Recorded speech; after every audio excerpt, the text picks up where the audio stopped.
Assalamualaikum warahmatullahi wabarakatuh. Kembali lagi di channel Kisah Mistis. Untuk kisah yang akan aku bacakan kali ini adalah Tanah Sengketa.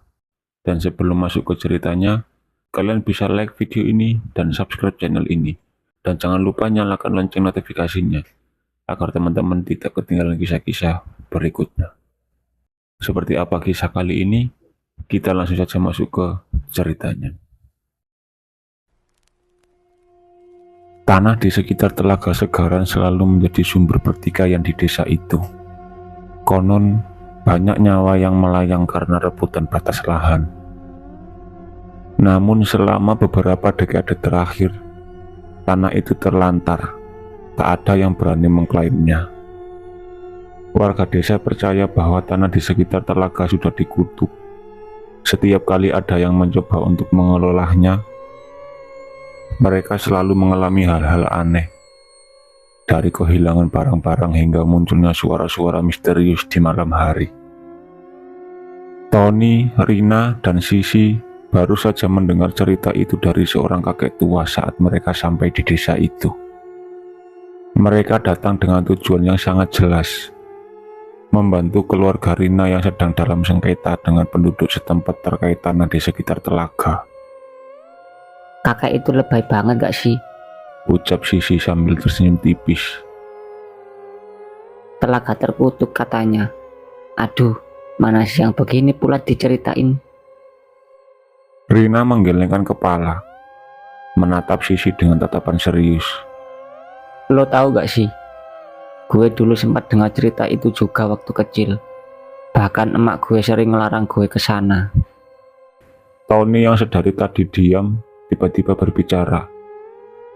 Ya, tapi itu kan cuma cerita lama. Lagian kita kesini bukan buat dengar cerita horor. Kita harus bantu keluarga Lorin. Mereka bertiga melanjutkan perjalanan menuju telaga, tempat sengketa tanah yang harus segera diselesaikan.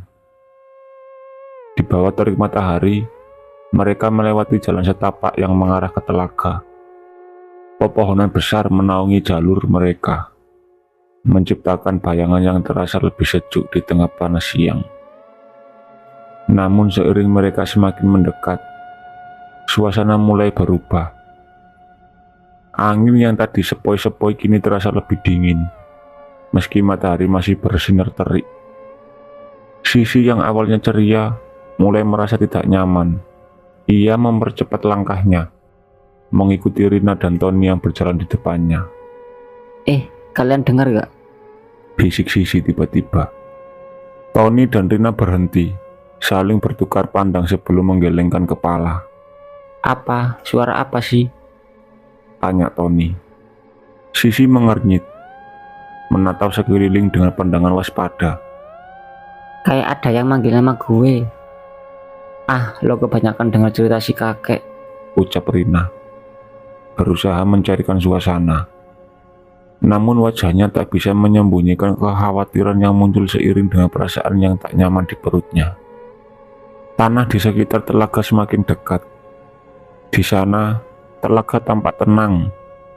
Airnya hampir tidak bergerak, meskipun angin terus bertiup. Di sekelilingnya, rumput liar tumbuh tinggi, menutupi sebagian besar tanah yang tengah disengketakan. Ayo cepat kita periksa tanahnya, biar nggak terlalu lama di sini, kata Tony mencoba mengalihkan perasaan tegang yang mulai muncul. Mereka mulai meninjau tanah di sekitar telaga. Sesekali, Tony menandai beberapa titik dengan peta kecil yang di bawahnya. Sedangkan Rina sibuk dengan ponselnya, mengirimkan foto-foto ke pengacara keluarganya. Sisi, di sisi lain, mulai merasakan sesuatu yang aneh, seperti ada yang mengawasi mereka. Setelah 1 jam berlalu, Sisi tidak bisa lagi menahan perasaan itu. gue gak enak hati di sini. Serius, kayak ada yang mengikuti kita. Lo takut? Tony menoleh dengan ekspresi tak percaya. Serius Anton, ini beda. Suara Sisi bergetar, dan untuk pertama kalinya, Tony melihat temannya itu tampak ketakutan sungguhan. Rina akhirnya mendekati mereka. Udahlah, kalau memang lo ngerasa nggak enak, kita bisa balik dulu. Toh foto-foto udah cukup. Namun sebelum mereka bisa beranjak, terdengar suara pelan dari arah telaga. Sisi, balik aja. Suara itu serak dan terdengar seperti ditelan angin, tapi jelas mereka semua mendengarnya. Lo dengar itu? Bisik Sisi dengan wajah pucat. Tony dan Rina membeku di tempat. Keduanya tak bisa menjawab. Yang bisa mereka lakukan hanyalah saling menatap, merasakan teror yang baru saja mereka coba tolak. Kini mereka tahu bahwa cerita-cerita lama tentang telaga itu mungkin bukan hanya mitos. Mereka tak sendirian. Mereka bertiga berdiri kaku, jantung masing-masing berdetak kencang. Suara serak yang baru saja terdengar membawa hawa dingin yang menusuk tulang. Seolah-olah angin di sekitar telaga tiba-tiba membeku. Rina yang tadinya terlihat tegar, kini mulai merasakan ketakutan yang tak bisa ia sembunyikan. Gue pikir kita harus balik sekarang, Kata Rina pelan, mencoba untuk tidak terlihat panik. Tapi matanya tidak bisa lepas dari permukaan telaga yang kini tampak lebih gelap. Tony yang biasanya tidak mudah takut, terlihat ragu. Mungkin kita dengar halusinasi aja, suara angin atau apa gitu. Namun sebelum ia bisa melanjutkan kalimatnya, air di telaga itu bergerak. Bukan ombak kecil biasa, tetapi riak-riak yang semakin besar. Seolah ada sesuatu yang bergerak di bawah permukaannya.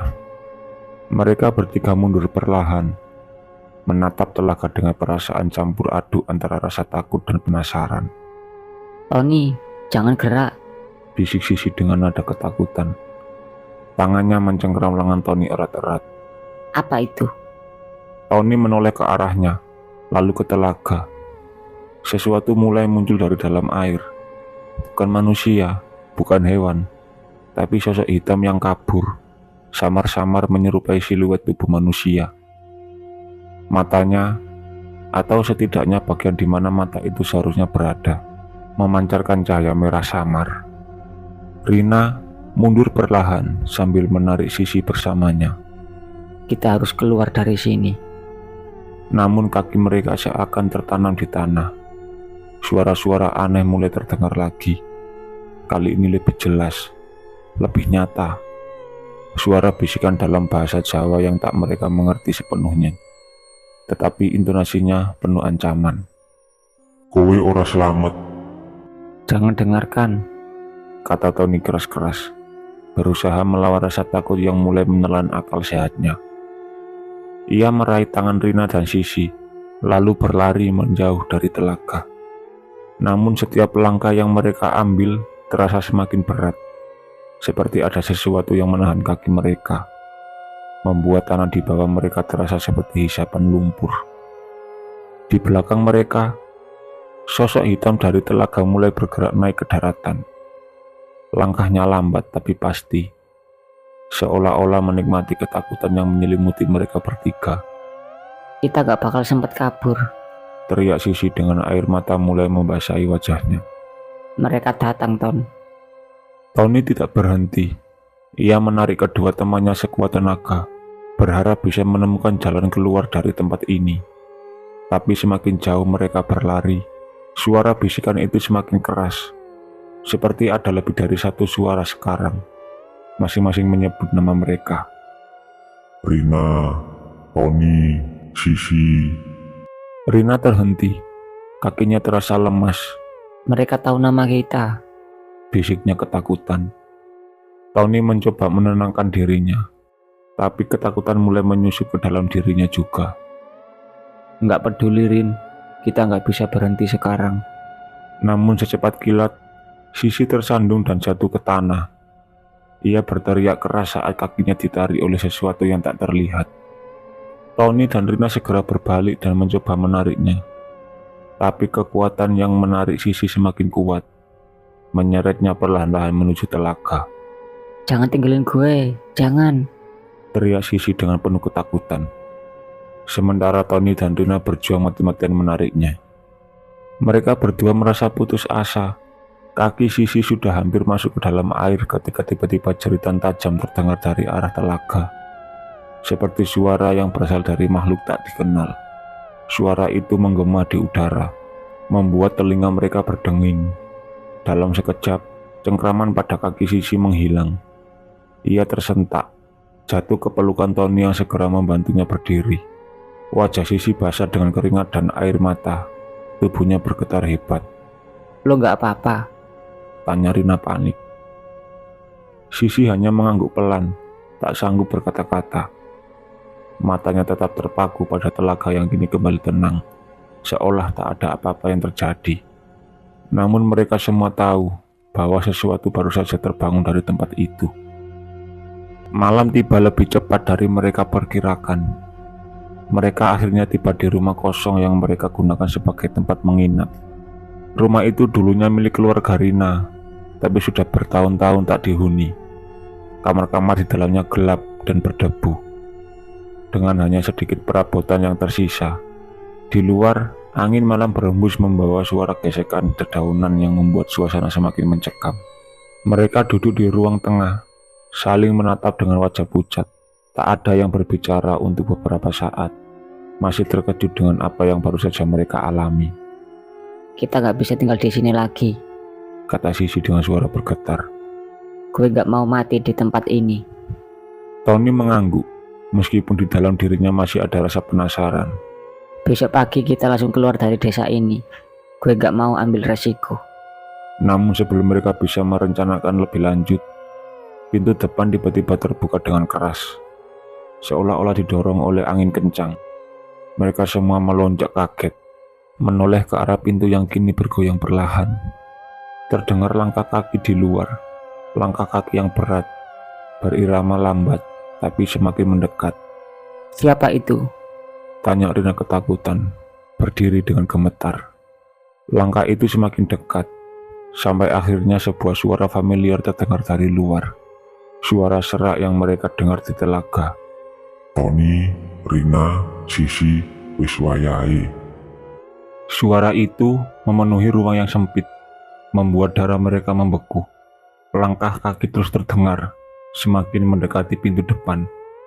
Tony, Rina, dan Sisi saling menatap dengan wajah ketakutan yang tak bisa disembunyikan lagi. Mereka tahu suara itu bukan suara manusia, tapi entah kenapa terdengar seperti seseorang yang sangat mengenal mereka. Ini nggak mungkin. Gumam Sisi dengan suara gemetar. Matanya terpaku pada pintu depan yang perlahan terbuka, meskipun angin di luar sudah berhenti. Tony mencoba mencari akal. Kita harus keluar dari sini sekarang. Bisiknya tegas. Tapi kakinya tak bisa bergerak. Dia tahu, meskipun ingin berlari, sesuatu dari luar rumah itu akan mengejar mereka. Rina yang paling terlihat ketakutan, tiba-tiba berdiri. Gue gak mau mati di sini. Jeritnya, berlari ke arah pintu belakang rumah. Rina, jangan. Tony mencoba mengejar, tetapi terlalu terlambat. Pintu belakang dibuka dengan kasar oleh Rina, yang langsung menghilang dalam kegelapan malam. Tony dan Sisi hanya bisa saling memandang sebelum suara langkah kaki itu lenyap, meninggalkan mereka berdua dalam keheningan yang mencekam. Lo denger gak? Sisi berbisik dengan suara parau. Tony mengangguk pelan. Matanya terpaku pada pintu depan yang masih terbuka. Udara malam yang dingin masuk, tetapi tidak ada apa-apa di luar. Namun suasana di dalam rumah berubah secara tiba-tiba. Dinding yang tadinya kokoh kini terasa seperti merapat, seolah menekan mereka dari segala sisi. Lampu redup yang sebelumnya menerangi ruang tengah mulai bergetar dan mati satu persatu, membuat suasana semakin mencekam. Kita harus keluar dari sini, seru Tony sambil menarik tangan Sisi. Mereka berlari ke arah pintu belakang, mencoba menyusul Rina. Namun saat mereka mencapai halaman belakang, Rina sudah tidak ada di sana. Hanya ada suara angin yang berhembus, membawa suara-suara aneh yang samar terdengar seperti jeritan, tapi terlalu jauh untuk dipahami. Kemana Rina? Sisi panik, matanya mencari-cari dalam kegelapan. Dia nggak mungkin jauh. Tony menatap sekeliling, berharap bisa melihat tanda-tanda Rina. Namun alih-alih menemukan temannya, pandangannya tertarik ke arah telaga yang terlihat dari kejauhan. Di bawah sinar bulat yang pucat, air telaga tampak bersinar aneh, Permukaannya bergerak lembut, tapi entah kenapa ada perasaan kuat bahwa sesuatu sedang mengawasi mereka dari dalam sana. Kita nggak boleh mendekat ke sana. Tony bergumam. Kita harus cari Rina ke arah lain. Namun sebelum mereka bisa bergerak, suara itu terdengar lagi. Kali ini lebih keras. Sis, Tony. Sisi memeluk Tony erat-erat. Itu lagi, suara itu. Langkah-langkah kaki terdengar lagi, tapi kali ini di sekitar mereka, seperti ada lebih dari satu orang yang berjalan di dalam kegelapan, mengelilingi mereka. Mereka tidak bisa melihat apapun, tapi bisa merasakan kehadiran sesuatu yang mengintai dari bayang-bayang. Kita harus kabur. Kata Tony. Akhirnya ia menarik tangan Sisi dan mulai berlari ke arah jalan setapak yang mereka lalui sebelumnya. Tapi semakin mereka berlari, suara itu semakin mendekat. Seperti ada yang mengejar mereka, tapi tak pernah terlihat. Mereka berdua berlari sekuat tenaga hingga mencapai jalan yang mengarah kembali ke desa. Namun jalan itu tak lagi seperti yang mereka ingat. Pohon-pohon besar tampak lebih padat, menutupi jalan setapak yang tadinya jelas terlihat. Kini mereka tersesat dalam kegelapan. Apa kita salah jalan? Tanya Sisi, sambil menoleh ke arah Tony yang tampak kebingungan. Tony menggelengkan kepala, berusaha menenangkan diri. Gue gak tahu, tapi kita harus terus maju. Kita gak bisa balik ke rumah itu. Langkah mereka semakin cepat, tapi suasana di sekitar mereka berubah semakin aneh. Pohon-pohon yang tadi terlihat seperti hutan biasa, kini terasa seperti melingkari mereka, membuat mereka seolah terjebak dalam lingkarannya tak berujung. Apa-apaan ini? Bisik Sisi ketakutan, merasa ada yang tidak beres dengan tempat itu. Dan tiba-tiba, mereka berhenti. Di depan mereka di tengah kegelapan, berdiri sosok yang familiar. Rina, Teriak Sisi, berlari mendekat. Namun Tony segera menariknya kembali. Bukan, itu bukan Rina. Ucap Tony dengan suara berat. Matanya memandang tajam ke arah sosok itu. Sosok itu yang mereka lihat tampak seperti Rina, tapi tubuhnya tak bergerak normal. Kakinya tidak menapak di tanah, dan wajahnya, atau lebih tepatnya bagian di mana wajah seharusnya berada, tampak hitam. Hanya ada lubang besar yang menganga di tengah-tengah, seolah wajah itu hilang di telan kegelapan. Sisi menjerit, sementara sosok itu mulai bergerak mendekat. Langkahnya lambat tapi pasti, mengeluarkan suara serak yang aneh setiap kali bergerak. Rina, itu loh. Sisi mencoba berbicara, meskipun dia tahu itu bukan temannya. Tony menarik Sisi lebih keras, mencoba menjauh dari sosok itu. Bukan, itu bukan Rina. Kita harus pergi sekarang. Tapi sebelum mereka bisa bergerak lebih jauh, suara bisikan itu kembali terdengar. Kali ini lebih kuat, seakan menggema di seluruh tempat. Sis, Tony, kowe ora iso mlayu. Sosok itu tiba-tiba hilang, seolah ditelan oleh bayangan hutan yang pekat.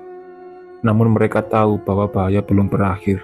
Sesuatu di tempat itu, entitas yang menguasai telaga sedang mengincar mereka, dan tak ada jalan keluar.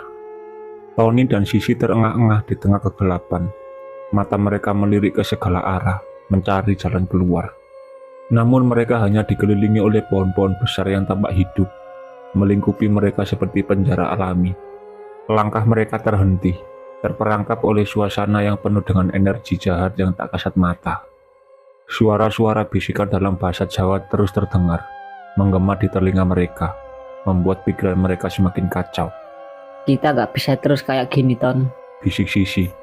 Lo harus lakuin sesuatu. Kita gak bisa selamanya lari. Tony yang biasanya tenang dan rasional, kini mulai kehilangan kendali. Dia melihat ke arah Sisi dengan tatapan bingung. Gue gak tahu, Sis. Ini bukan hal yang bisa kita atasi cuma dengan lari. Gue gak ngerti apa yang sebenarnya terjadi di sini. Sisi memegang tangan Tony erat-erat, matanya berkaca-kaca. Gue juga gak tahu. Tapi yang jelas kita harus cari Rina. Kita gak bisa ninggalin dia. Tony terdiam sejenak, meskipun dia juga takut. Rasa tanggung jawab untuk menyelamatkan temannya lebih besar. Dia mengangguk pelan. Oke, kita cari Rina. Tapi lo harus janji, kalau keadaan semakin parah, kita langsung keluar dari tempat ini. Mereka berdua mulai bergerak lagi. Kali ini lebih hati-hati. Setiap langkah mereka terasa berat, seolah tanah di bawah kaki mereka menolak untuk dilewati. Suara di sekitar mereka semakin aneh, seperti suara seseorang yang berbisik-bisik, tapi dengan nada yang penuh amarah.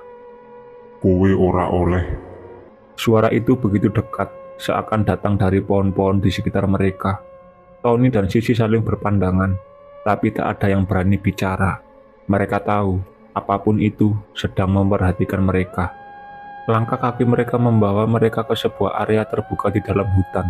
Di tengah-tengah tempat itu, berdiri sebuah pohon besar dengan akar yang menjalar di permukaan tanah, membentuk pola aneh yang menyerupai wajah manusia.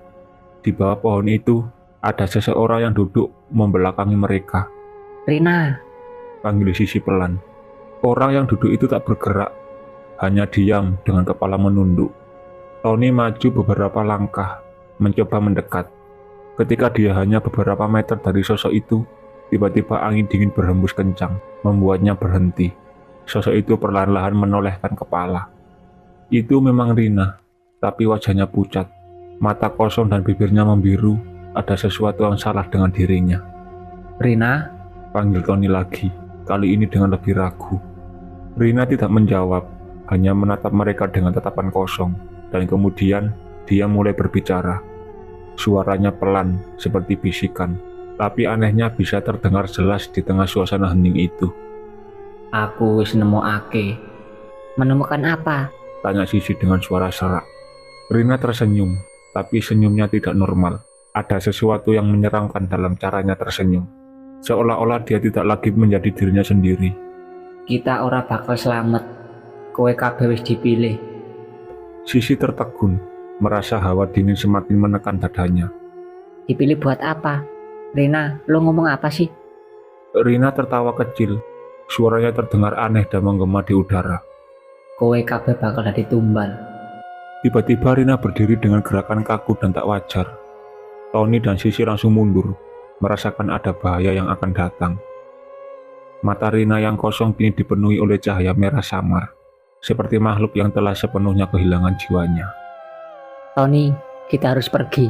Seru Sisi dengan panik, menarik tangan Tony. Namun sebelum mereka bisa berlari, tanah di bawah mereka mulai bergetar. Akar-akar pohon yang sebelumnya tenang kini mulai bergerak, merambat ke arah mereka. Tony dan Sisi berusaha menghindari akar-akar itu, tetapi semakin lama semakin sulit. Akar-akar itu tampak hidup, seolah mencoba menangkap mereka. Kita terjebak. Teriak Tony, berusaha melepaskan kaki yang mulai terjerat oleh akar. Sementara itu, Rina berjalan mendekati mereka dengan langkah pelan namun pasti. Wajahnya tak lagi menunjukkan emosi manusia, hanya ada kegelapan yang menguasai dirinya. Wis wayahe, ora ana sing iso mlayu. Sisi menangis ketakutan, merasa dunia seolah runtuh di sekitarnya. Tony, gue gak mau mati di sini. Tony mencoba sekuat tenaga untuk menarik Sisi keluar dari cengkraman akar. Tapi semuanya sia-sia. Di sekeliling mereka, hutan itu seolah hidup, mempersempit ruang gerak mereka, menjerat mereka dalam perangkap yang tak terhindarkan. Lo gak akan mati di sini, Sis. Gue janji. Tony berteriak, meskipun dalam hatinya dia mulai meragukan kata-katanya sendiri. Namun saat Rina semakin mendekat, Tony melihat sesuatu di tangannya, sebuah benda kecil, bulat seperti batu. Dia mengenali itu sebagai salah satu benda yang dulu pernah dibicarakan oleh orang-orang tua di desa. Benda yang katanya memiliki kekuatan mistis, digunakan untuk membuat perjanjian dengan arwah-arwah penjaga telaga. Rina, lo gak perlu lakukan ini. Teriak Tony, mencoba berbicara dengan Rina yang sepertinya sudah tak mendengarnya lagi. Rina hanya tersenyum, dan dengan satu gerakan cepat, dia melemparkan batu itu ke tanah. Seketika, suasana berubah drastis. Tanah di bawah mereka seolah-olah runtuh, dan mereka berdua jatuh ke dalam kegelapan. Tony dan Sisi menjerit, merasakan tubuh mereka jatuh dalam kegelapan tanpa dasar. Rina berdiri di tepi jurang itu, memandang mereka dengan tatapan kosong, sebelum akhirnya dia berdiri menghilang ke dalam bayang-bayang malam. Ketika Tony tersadar, dia berada di tempat yang sangat berbeda. Tidak ada lagi hutan, tidak ada lagi suara-suara aneh. Dia berada di sebuah ruangan gelap yang dikelilingi oleh bayang-bayang. Di sebelahnya, Sisi terbaring tak bergerak, dengan wajah penuh ketakutan. Di mana kita? Tanya Sisi dengan suara lemah. Tony tidak tahu bagaimana menjawab. Dia hanya tahu bahwa mereka berada di tempat yang tidak seharusnya. Tempat di mana batas antara hidup dan mati tidak jelas. Dan mereka telah terjebak dalam permainan arwah-arwah kuno yang menghuni telaga itu. Dalam kegelapan yang menyelimuti mereka, Tony dan Sisi berusaha mencari cara untuk keluar dari tempat itu. Ruangan di sekitar mereka tampak seperti labirin bayang-bayang, dengan dinding yang berubah bentuk dan warna setiap kali mereka mencoba melihatnya. Suara bisikan dalam bahasa Jawa masih terdengar, namun sulit untuk menemukan dari mana asalnya. Apa kita bisa keluar dari sini? Tanya Sisi dengan nada putus asa. Matanya terlihat kosong, seolah sudah kehilangan harapan. Tony tidak bisa menjawab. Dia merasa putus asa, tetapi berusaha menenangkan dirinya. Kita harus mencari jalan keluar, Sis. Pasti ada caranya. Mereka mulai menjelajahi ruangan tersebut, menyentuh dinding yang dingin dan licin. Setiap langkah mereka seolah menggetarkan udara, memicu suara-suara aneh dan gema yang tak bisa dipahami. Setiap belokan yang mereka ambil hanya membawa mereka kembali ke tempat yang sama. Setelah beberapa lama, mereka menemukan sebuah pintu tua di salah satu dinding. Pintunya tampak usang dan terbuat dari kayu hitam yang kasar. Dengan hati-hati, Tony mencoba membuka pintu itu, tetapi pintunya terkunci rapat. Dia merasa cemas, tetapi mencoba untuk tetap tenang. Lo lihat ada apa di sekitar sini? Tanya Tony kepada Sisi, yang kini berdiri di sampingnya dengan wajah ketakutan. Sisi melihat sekeliling, tetapi hanya menemukan lebih banyak bayang-bayang dan pola aneh di dinding. Nggak ada apa-apa. Tony berusaha memeriksa pintu lebih dekat. Ada ukiran-ukiran misterius di permukaan pintu yang terlihat seperti tulisan kuno. Dia mengerutkan dahi, berusaha membaca ukiran itu. Ini kayak tulisan yang kita lihat di sekitar telaga. Gumam Tony. Mungkin ada hubungannya. Sisi menata tulisan itu dengan rasa ingin tahu dan ketakutan. Lo bisa baca? Tony menggelengkan kepala. Gue nggak tahu.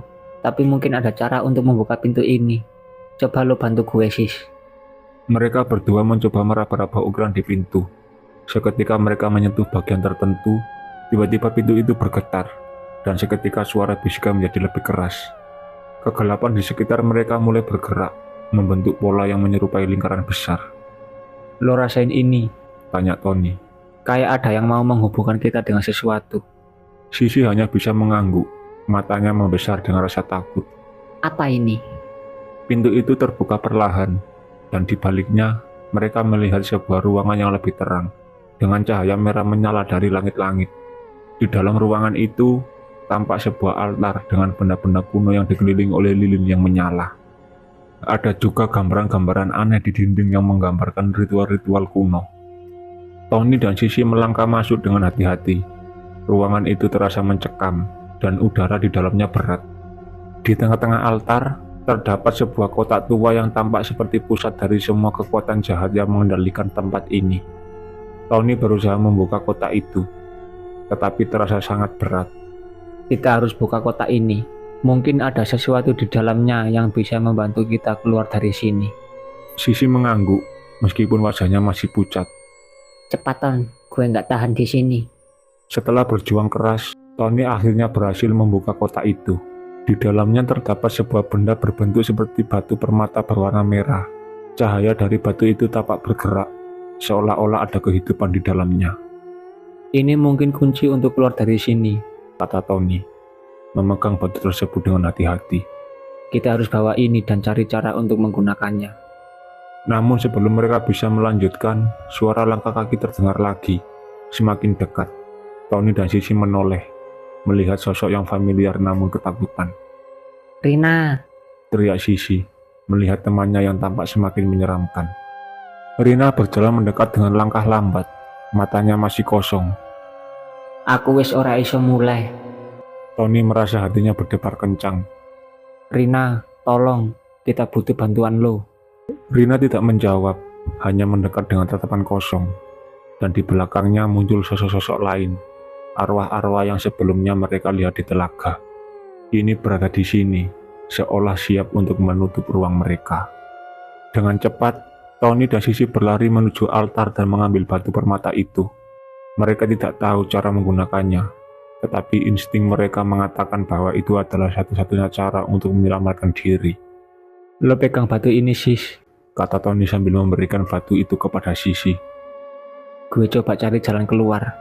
Sisi memegang batu permata dengan erat, dan tiba-tiba cahaya dari batu itu mulai menyala lebih terang. Ruangan di sekitar mereka mulai bergetar. dan suara-suara bisikan berubah menjadi teriakan. Tony berlari ke arah dinding, mencoba menemukan jalan keluar. Dengan bantuan cahaya itu, dinding-dinding mulai terbuka, menunjukkan jalan keluar dari ruangan gelap.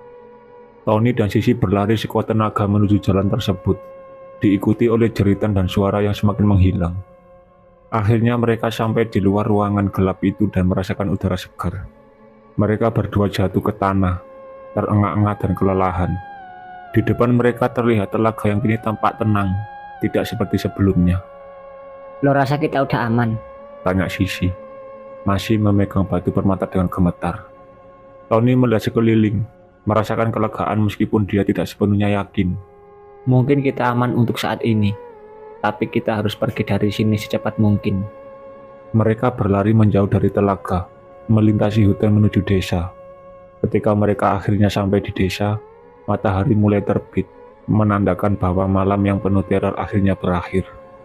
Namun meskipun mereka berhasil keluar dari tempat itu, kenangan tentang apa yang mereka alami akan tetap menghantui mereka. Dan di telaga, bisikan-bisikan dari makhluk yang mereka temui akan terus bergaung, menunggu kesempatan berikutnya untuk mengklaim korban-korban baru. Oke teman-teman, demikian kisah kali ini. Jika kalian suka dengan video ini, jangan lupa komen di bawah. Bagi kalian yang baru bergabung, jangan lupa like, komen, share ke teman-teman kalian. Dan terima kasih yang sudah subscribe channel ini. Dan sampai jumpa lagi di kisah-kisah berikutnya. Wassalamualaikum warahmatullahi wabarakatuh.